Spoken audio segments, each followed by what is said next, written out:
నమస్కారం. ఈరోజు మనం ఒక అద్భుతమైన కథ గురించి తెలుసుకోబోతున్నాం. ఇది కేవలం తెలివి గురించి కాదు, మనసు గురించి, అంటే ఒక మానవ హృదయం నేర్చుకోవాల్సిన విద్య గురించి. నేనొక మాట చెప్తే నమ్ముతారా? ఆ స్కూల్ మొత్తంలోకెల్లా స్మార్టెస్ట్ స్టూడెంట్ని కావాలనే ఫెయిల్ చేశారు అని చెప్తే. ఎందుకో తెలుసా? అతను చదువులో వీక్ అని కాదు, అతను తన తెలివితో చాలా ప్రమాదకరంగా మారుతున్నాడని. అసలు ఈ అనూహ్యమైన నిర్ణయం వెనుక ఉన్న కథేంటో ఇప్పుడు చూద్దాం. సరే, ఈ కథ మన హీరో రోహన్తో మొదలవుతుంది. ఇతను మామూలు స్టూడెంట్ కాదు, ఒక అసాధారణ విద్యార్థి. రోహన్ అంటే కేవలం టాపర్ మాత్రమే కాదు, అతనొక లెజెండ్ లాంటివాడు. ఏ ఎగ్జామ్ పెట్టినా సరే 100% మార్క్స్ గ్యారంటీ.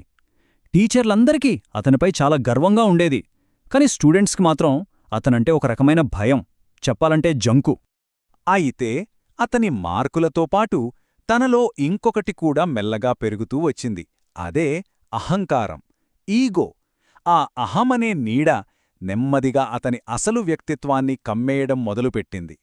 సరే, ఈ అహమనే నీడ తన ప్రవర్తనను ఎంతలా మార్చేసిందో ఓసారి చూద్దాం. చూడండి, ఇక్కడ రోహన్లో 2 కోణాలు కనిపిస్తాయి. ఒకప్పుడు అందరికీ ఇన్స్పిరేషన్గా ఉండే బ్రిలియంట్ స్టూడెంట్, కాని ఇప్పుడు దయలేని అహంకారిగా మారిపోయాడు. ఎప్పుడూ ఒంటరిగా ఉంటూ ఎవరైనా ఏదైనా సింపుల్ డౌట్ అడిగినా సరే వాళ్ళని చూసి హేళనగా నవ్వేవాడు. ఒకసారి ఏమన్నాడు తెలుసా? నేనెందుకు వాళ్లకు హెల్ప్ చేయాలి? వాళ్ళకంత తెలివి లేకపోతే అది వాళ్ల ప్రాబ్లం. చూడండి, ఈ మాటల్లో ఎంత అహంకారం, ఎంత నిర్లక్ష్యముందో. ఇలాంటి టైంలోనే ఒకరోజు ఇమ్రాన్ అనే ఒక సైలెంట్ స్టూడెంట్ ఒక మ్యాథ్స్ ప్రాబ్లంలో హెల్ప్ కోసం రోహన్ దగ్గరికి వెళ్ళాడు. అప్పుడు రోహన్ ఏం చేశాడో తెలుసా? క్లాస్ మొత్తానికి వినిపించేలా గట్టిగా నవ్వి, అరే, నేను చెప్పినా నీ బుర్రకెక్కదులే అని అందరి ముందు అతన్ని అవమానించాడు. ఆ ఒక్క మాటతో క్లాస్ మొత్తం పిన్ డ్రాప్ సైలెన్స్. కాని ఆ నిశ్శబ్దంలో ఒక వ్యక్తి మాత్రం ఇదంతా చాలా జాగ్రత్తగా గమనిస్తున్నారు. ఆయనే వాళ్ళ మ్యాథ్స్ టీచర్ మిస్టర్ శర్మ.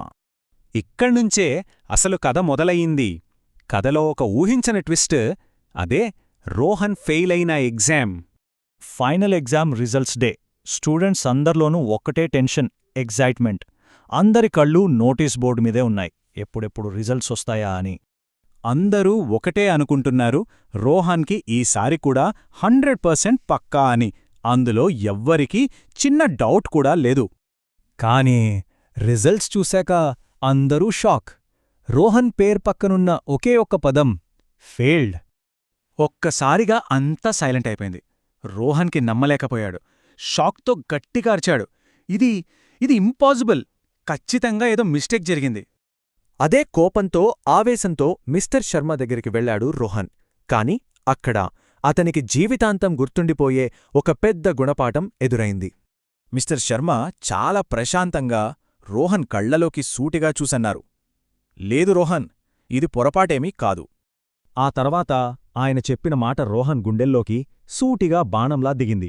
నువ్వు సబ్జెక్టులలోని ప్రతి ఎగ్జామ్లో పాసయ్యావు, కాని ఒక మనిషిగా నువ్వు ఫెయిల్ అయ్యావు. ఆయన ఇంకా అడిగారు, పక్కవాళ్లను తక్కువ చేసి చూసేలా చేసే తెలివి ఉండి మాత్రం ఏం లాభం? లైఫ్లో ఫస్ట్ టైం రోహన్ దగ్గర జవాబు లేదు.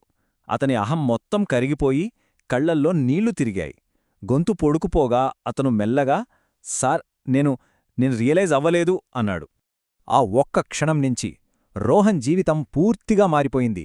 అప్పటినుండి స్కూల్ ఒక కొత్త రోహన్ని చూసింది. కేవలం స్మార్టెస్ట్ స్టూడెంట్ని కాదు, స్మార్టెస్ట్ అండ్ కైండెస్ట్ స్టూడెంట్ని.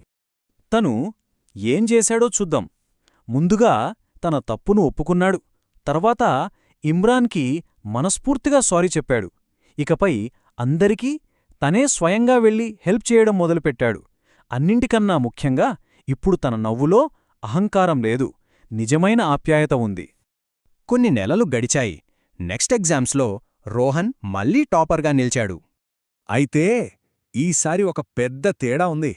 ఇంతకుముందు అతను కేవలం ద స్మార్టెస్ట్ స్టూడెంట్, కానిప్పుడు అతను the smartest and kindest student.